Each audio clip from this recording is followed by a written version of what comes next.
On the night of June 6, 1944. It is 11:32 EWT, Eastern Wartime, almost a full 24 hours already since the first elements of Allied forces landed on the northern coast of France. This has been a truly extraordinary day. It may be weeks before we understand the full dimensions of what is now underway, but we will try with the help of our correspondents here and in Europe to fill you in on what has already made this one of the most memorable events in this long and brutal war. We begin with a report from our correspondent at the War Department, John McWethy.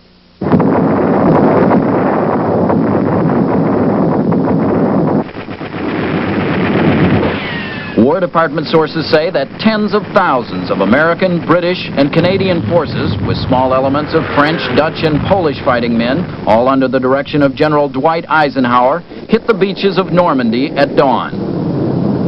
They were preceded during the night by thousands of paratroopers who were dropped behind enemy lines. All day, the coastal region has been pounded by naval guns and Allied bombers.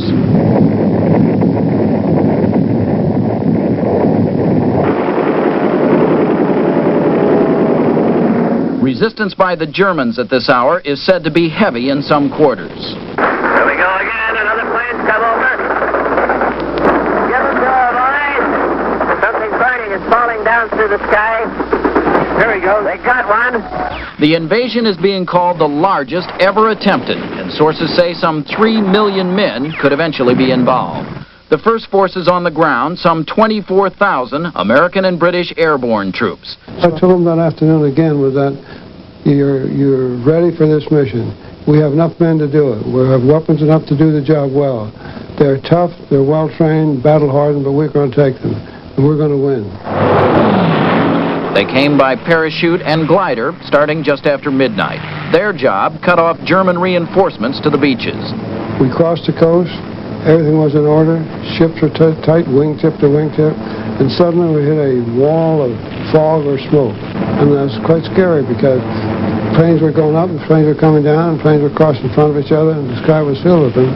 Some units were dropped where they were supposed to be. For others, in the darkness, it was a nightmare. We went in practically unmolested, but the main body of troops, when they come in, they had traces, and it looked like the 4th of July going up at them. War Department sources say the naval flotilla that carried troops across the English Channel today involved some 6,000 vessels coming from ports all along the coast of Great Britain. American troops are assigned 2 beachheads this morning, codenamed Utah and Omaha. The British and Canadians, 3 beaches, Gold, Juno, and Sword. Signal Corps cameraman Walter Rosenblum was with the first wave. It was a very cold day, a very unpleasant, clammy, cold day. As far as you could see, there were ships of all kinds, all shapes and all forms, battleships, destroyers. It was an incredible sight. Nowhere was the fighting more fierce, the progress slower, the outcome more in doubt than on the beach designated as Omaha. War Department sources say General Omar Bradley, in charge of the Omaha operation, nearly pulled his troops off the beach midway through the day. So much had gone wrong. The wounded and the dead who were piling up around us were being washed up and down by the waves of the shore. I'd never seen a dead person before that time, and suddenly I was surrounded by death. By the end of the day, however, after suffering more than 2,000 casualties, American forces are holding Omaha Beach and have driven a mile inland, far short of what planners thought they could do by nightfall. At the other American beachhead, Utah, troops have driven 5 miles inland, about the same size foothold the British and Canadians now have on their beachheads.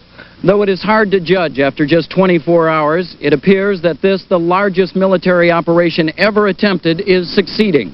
The Allies have opened up a second front against the Germans, and though the progress has been slow, it appears that this could be a pivotal day in the war. Ted? All right, John McWethy at the War Department. Thank you. It was a thoughtful Franklin Roosevelt who spoke to the American people earlier tonight from the White House, but the president appears to be well satisfied with